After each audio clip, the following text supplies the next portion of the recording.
Hello everyone and welcome back to another video from Finance and Crypto Guide. In this video, I'm going to show you how to download the BMO Harris Bank application on your smartphone. So let's get started right away. First of all, open up the iOS App Store or the Google Play Store depending on your device. Once you open it up, just tap on the search box and simply type in BMO Harris and now start the search. Once you find the official BMO Harris digital banking application, just go ahead and tap on the install button. This will then begin the download and installation of the BMO bank application. Just wait for a while until the installation is complete, and then once you see the open button, you can simply tap on it to open up the app. And now you can continue with logging into your BMO Harris account to continue banking with your smartphone. And there you have it.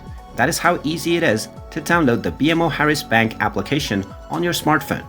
If you find this video helpful, make sure you hit that like button and subscribe to our channel if you haven't done so already.